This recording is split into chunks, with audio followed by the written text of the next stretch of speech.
बिस्मिल्लाहिर्रहमानिर्रहीम। अस्सलाम वालेकुम नादरीन, आप यूट्यूब चैनल देख रहे हैं, मैं इमरान खान हूँ। नादरीन, साइफर जिसने बुनियादें हिलाकर रख दी हैं और अब इस पे ये नहीं बात की जा रही कि साइफर के अंदर लिखा क्या हुआ है। किसी को गैरत नहीं आ रही कि पाकिस्तान को धमकियां दी गई थी, किसी को शर्म नहीं आ रही कि पाकिस्तान को जो है वो दीवार के साथ लगाया गया था और बाद में हुकूमत गिरा दी गई। सारे ये बात कर रहे हैं ये मंजर आम पे कैसे आ गया, ये बाहर कैसे निकला है।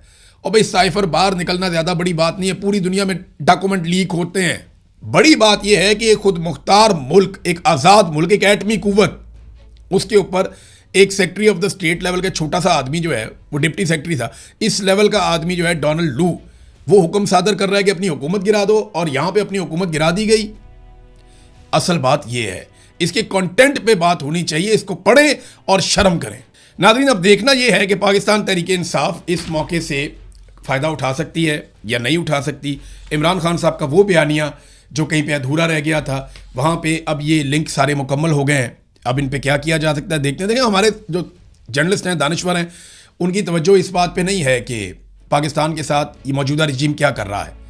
वो अपनी रोटियां और अपने इश्तिहार पक्के कर रहे हैं। मिसाल के तौर पे यहाँ पे अंसार अब्बासी साहब ने एक कॉलम लिख दिया कि जनाब बहुत मुश्किल काम है जो मरीम नवाज़ ने कर दिखाए, यानी मरीम नवाज़ ने बहुत मुश्किल तरीन काम कर दिखाए। ये कॉलम लिख दिया अंसार अब्बासी साहब ने। अगर वो ये कॉलम ना लिखते तो मुझे कभी भी ये सोचने का मौका ना मिलता कि वो कौन से ऐसे मुश्किल काम है जो मरीम नवाज़ ने कर दिखाए। यानी वोट को इज्जत दो का नारा लगा के इन्होंने बूट को इज्जत दे दी, वाकई बहुत मुश्किल काम था। गुर्बत से खुदकुशियां करते हुए अवाम के सूबे में अय्याशी वाला महंगा तरीन जहाज खरीदना वाकई बहुत मुश्किल काम था। जिस सूबे में 1 करोड़ से ज्यादा बच्चे स्कूलों से बाहर हों, वहां महंगी तरीन गाड़ियां लेना, हद से ज्यादा प्रोटोकॉल लेना, वो वाकई बहुत मुश्किल काम है।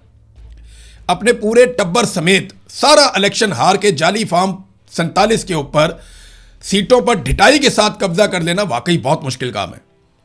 एक सरकारी मुलाजिम फील्ड मार्शल को इज्जत, एहतराम और मर्तबे में अपने वालिद से भी आगे रखना, यह वाकई बहुत मुश्किल काम है।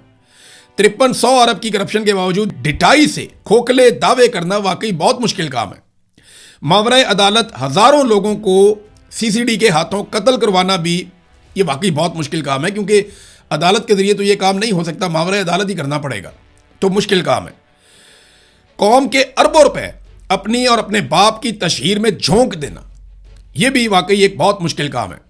बैड गवर्नेंस और बदतरीन मुआशी कारकर्दगी दिखाने वाले सूबे की हुक्मरान होने के बावजूद बार बार अपनी सहेलियों और साथियों के साथ बैरून ममालिक की सैर पर निकल जाना, यह भी बहुत मुश्किल काम है। तंदूर पर रोटियां लगाना तो बहुत ही मुश्किल काम है।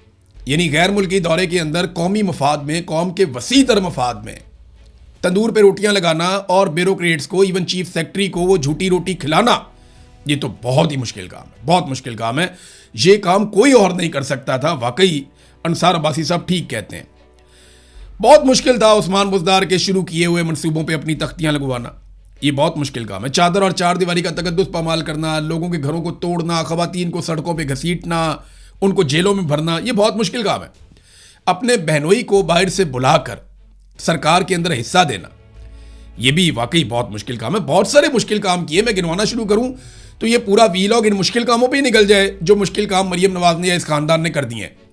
लेकिन अंसार अब्बासी साहब हमें याद दिलाते रहेंगे कि किस किस्म के मुश्किल कामों से वो मुतासर हुए हैं।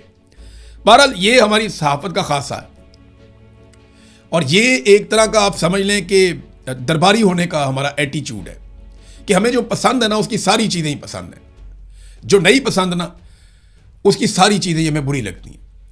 भाई अगर कोई आदमी आपको पसंद है तो उसकी अच्छी चीज़ें आपको अच्छी लगनी चाहिए, बुरी चीज़ें बुरी लगनी चाहिए। भाई जो आके लिजिटिमेट ही नहीं है, गवर्नमेंट में ही आके ज़बरदस्ती बैठ गए, इनकी बुनियाद ही गलत है, तो आप कैसे कह सकते हैं कि गलत बुनियाद के ऊपर बैठ के इन्होंने कोई एक भी अच्छा काम किया हो। आज तक आपने इस बात पे तनकीद नहीं की, आप खुलकर सामने नहीं आए कि जनाब आप चोरी करके आगे इक़्तिदार पे कब्जा आपने कर लिया है, आप तो लीजिटिमेट ही नहीं है, आप यहाँ बैठ ही नहीं सकते, आप घर जाएं अपने। आज तक ऐसा नहीं किया। एक तरफ नाज़रीन पाकिस्तान में दहशतगर्दी बढ़ती जा रही है, ये दहशतगर्दी के मज़ीद वाक़यात रिपोर्ट हो रहे हैं। जनूबी वज़ीरिस्तान में बाजार में खौफनाक धमाका हुआ, एक अहम शख्सियत समेत 3 अफराद जाँ बहक हो गए, ये रिपोर्ट हो रहा है पाकिस्तान के मीडिया में। पुलिस के मुताबिक जनूबी वज़ीरिस्तान लोअर के सदर मकाम वादा बाजार में बारूदी मवाद का धमाका हुआ। इब्तदाई इतलात के मुताबिक धमाका खानजादा मार्केट के गेट के करीब पेश आया है, और जो लोग शहीद हो गए उनमें चीफ ऑफ अहमद जई, वजीर मलिक तारिक खान, मलिक सरफराज खान और यार गुल खेल जान शामिल हैं। लगातार दहशतगर्दी के वाक़यात बढ़ रहे हैं और बजाय इसके कि दहशतगर्दी को कंट्रोल करें, पाकिस्तान की इंटेलिजेंस एजेंसियां वो सहाफ़ियों को बुलाकर धमका रहे हैं कि आपने दहशतगर्दी के मामलों पे बात नहीं करनी, आपने इसको डिस्कस नहीं करना, बल्कि आप अपनी तवज्जो रखें पिंकी मंशियात फरोश की तरफ। उधर जाओ, जाके उसको रिपोर्ट करो। वाना और वजीरिस्तान में या मीर अली में या तीरा में कितने लोग शहीद होते हैं, उन्हें कैसे मारा जाता है, कोई ड्रोन चलता है, कोई मर्डर गोला गिरता है या कुछ भी होता है, उसके ऊपर आपने बात नहीं करनी। जबरी तौर पे गुमशुदा हो जाते हैं लोग, उस पर आपने बात नहीं करनी। वहां गवादर यूनिवर्सिटी के प्रोफेसर चांसलर वो अगवा हो रहे हैं, जबरी तौर पे उनकी गुमशुदगियां हो रही हैं, उसके ऊपर बात नहीं करनी। यहां एक मंशियात फरोश औरत ने एक जुमला बोल दिया, इसके ऊपर सारा मीडिया पहुंचा हुआ है। यह है पाकिस्तान की इंटेलिजेंस एजेंसियों की धमकियों का नतीजा। पूरे पाकिस्तान का मीडिया जो है वो उस तरफ मोड़ देते हैं जहां उनका दिल करता है, वरना वो इश्तिहारों का रुख कहीं और मोड़ देते हैं और जो बात नहीं सुनता उनको जेलों में भी डाल देते हैं, बल्कि फैमिलियों को भी तंग करते हैं, कारोबार भी तबाह कर देते हैं। अब नाज़रीन, सबसे आखिर में एक और डेवलपमेंट है और डेवलपमेंट ये है कि पाकिस्तान ने ईरान की जानिब से मिलने वाली नई तजावीज़, ये 14 तजावीज़ बताई जा रही हैं, ये अमेरिका को पेश की हैं ताकि जंगबंदी मुस्तकिल हो सके और ख़ित्ते का जो मसला है वो हल हो सके। तो ये पाकिस्तान ने किया है और अमेरिका को पहुंचाया सारा मामला। लेकिन डोनाल्ड ट्रंप ने इसके ऊपर एक ट्वीट किया है। वो ये कह रहे हैं कि ईरानी हर वक्त चीखते रहते हैं और वो एक डील साइन करने के लिए मरते जा रहे हैं, लेकिन जो पेपर वो हमें भिजवाते हैं वो इस तरह के हैं जिन पे हम मुत्तफिक नहीं हो सकते। तो मैं उन्हें कहता हूं कि क्या तुम पागल हो? ये जनाब डोनाल्ड ट्रंप ने स्टेटमेंट दिया है।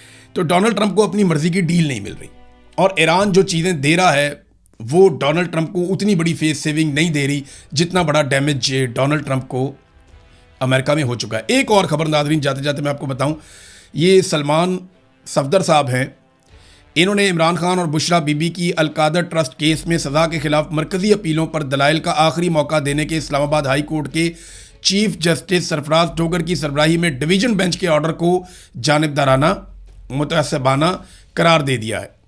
उन्होंने अपनी दरख्वास्त दी और उसमें लिखा कि नैब 1 साल तक मुख्तलिफ बहानों से इल्तवा मांगता रहा। कभी नैब नहीं था तो कभी अदालत की कॉज लिस्ट मनसूख हो जाती थी।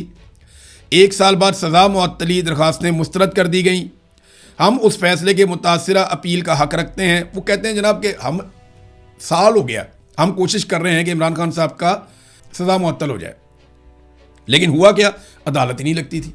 और साल के बाद हमें कह दिया गया जनाब फैसला आपके खिलाफ आ गया, मेन अपील सुन लेते हैं। अब वो कह रहे हैं जनाब हम इसके खिलाफ अपील करना चाहते हैं, इस फैसले के खिलाफ। उधर इमरान खान साहब के दस्तखत ही नहीं करवाने दे रहा हमें सुपरिटेंडेंट ऑफ अडियाला जेल। वो दस्तखत होंगे वकालतनामे पे, मुशावरत होगी इमरान खान साहब से तो हम आगे बढ़ेंगे, ये तो हमें बांध दिया अदालत ने। तो उन्होंने अदालती फैसले के खिलाफ जाने का फैसला किया है। देखते हैं वो ये कर सकते हैं नहीं, क्योंकि अदालतें तो अब पाकिस्तान की एस्टेब्लिशमेंट कंट्रोल करती है ना, बिल्कुल आसानी से कंट्रोल करती है। छोटा मोटा अर्दली जाके जजों को फैसले दे देता है, वो उनको जो कहा जाता है बेचारे वही करते हैं, खास तौर पे वो जजेस जिनको लाकर बिठाया इस मकसद के लिए गया है। अब तक के लिए इतने, अपना ख्याल रखिएगा, अपने चैनल का भी। अल्लाह हाफ़िज़।